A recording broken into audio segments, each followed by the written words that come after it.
Hey YouTube, this is Zach with Achilles Financial, and today we're back with another week of earnings in review. This week really kicks off what's going to be the beginning of some of the big tech earnings, although most of the big boys are going to be coming in next week. However, this week is going to be important because we have some good indicators of how the broader marketplace is doing as opposed to just the banks. So today I'm going to be going through the three that I am going to be looking at, and those are going to be coming on Tuesday with Texas Instruments, which is TXN. We're also going to be looking at Tesla on Wednesday. And then the last but not least, I'm going to be looking at Intel on Thursday. And I know it's important to highlight that two of those companies are in the semiconductor industry. The reason that I'm looking at those is because I heavily follow AMD, TSM, and NVIDIA. And these are going to be good indicators or may set up for some sympathy plays for some of those accounts. So let's get right into it with Texas Instruments. The reason that I really like Texas Instruments is because they had a blockbuster earnings last quarter, and you can see how they performed here. They beat it by 40%. So this was not even just a close earnings.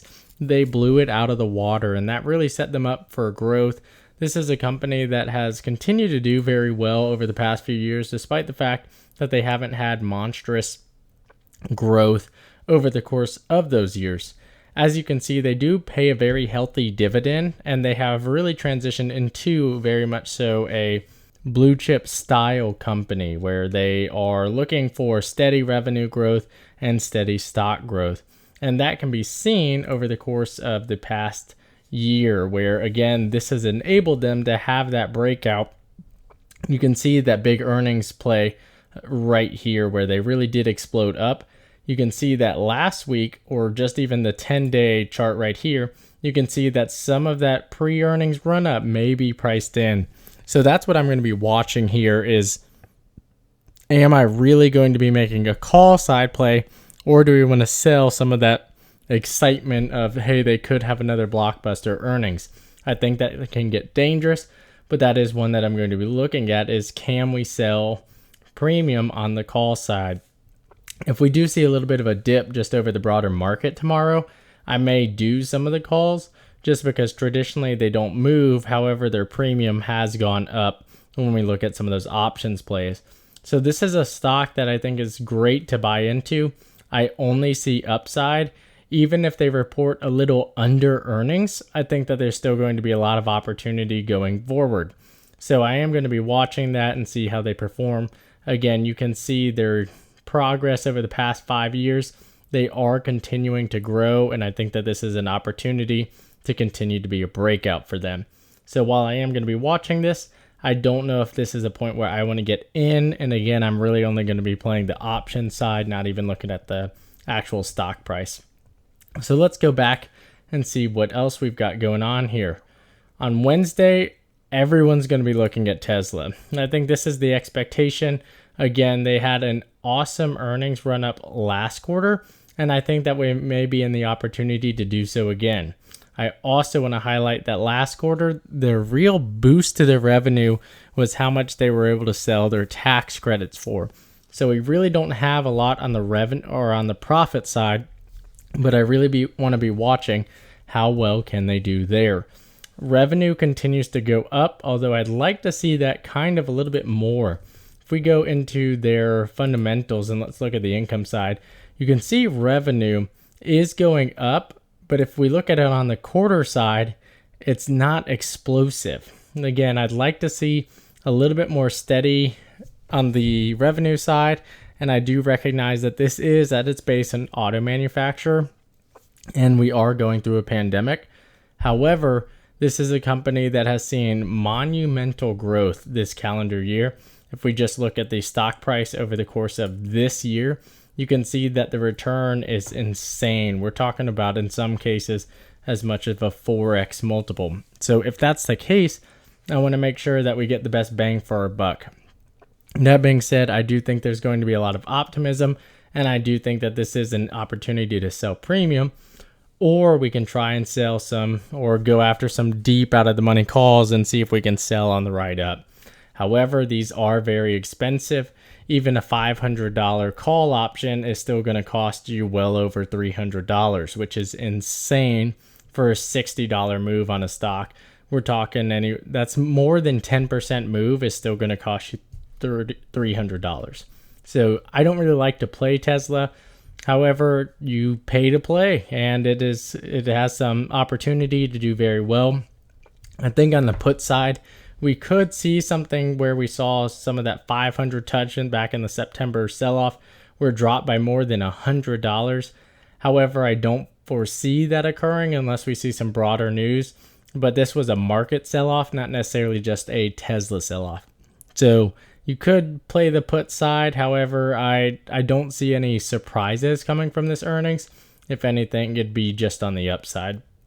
So that being said, I'm going to be watching this. If there is opportunity to sell premium or to go on the call side, I may play it, but at this point, it's not very likely. So last but not least, let's dive into Intel. The reason I'm looking at Intel is, again, we like to see the earnings run up. We like to see how they've been doing. And this is a company that is looking to turn around and to do a lot better. They are going head to head with AMD right now, and AMD is eating their lunch. However, this may be the opportunity to play on the other side and say, hey, how is Intel doing? This is a company that their earnings have not, or their stock price has not necessarily done very well for them. You can see that during their last earnings call, they really fell off, and this was following AMD saying this is how well we're doing, and they released their new chip, which is kind of the Intel killer. If the trend continues, we may be in for a bruising. However, Intel since then has released their new chip, and I think that they're looking to gain market share again, or at least contain their market share. And if that's the case, they may continue to do well. This is a company that does have a lot of capabilities from a cash perspective. You can see that they have a lot of cash on hand. And if that's the case, do they have the opportunity to go out and buy someone else and take advantage of that capability? Again, they do also have a lot of debt, but I think that they're in a good position, a good strong position where they can go out and continue to gain market share. However, whenever we look at companies and you see flat revenue like this, it doesn't necessarily bode well. Even if I put it on the annual side, this is not super exciting. When we see over the past 5 years, we haven't seen the same type of growth as we've seen from AMD or NVIDIA or some of the other players in this space. So what I'm looking for is to see a lot of excitement and then to sell premium around the $60 mark where they were previously. Again, I don't foresee them going that high up, but it will give us the opportunity to make a play and get involved here for a company that traditionally has played pretty well. So this is what we're going to be after. This is what we're going to be watching.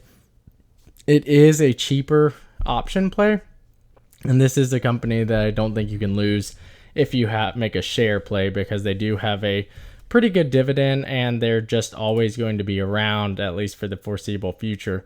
But you can't argue with the 2.44% dividend. So 2 different plays today with Texas Instruments and Intel compared to a Tesla play, but there isn't a lot of opportunity across these two, and I think that we're going to see a lot of market moves this week.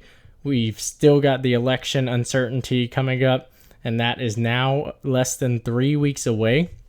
And that is going to be super important as we watch the markets.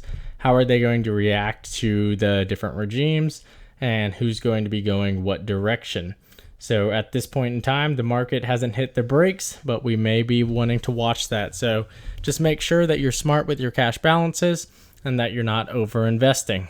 At this point in time, I'd like to ask, if you found this content helpful, please leave a like and subscribe. Thanks, everyone. Talk to you later.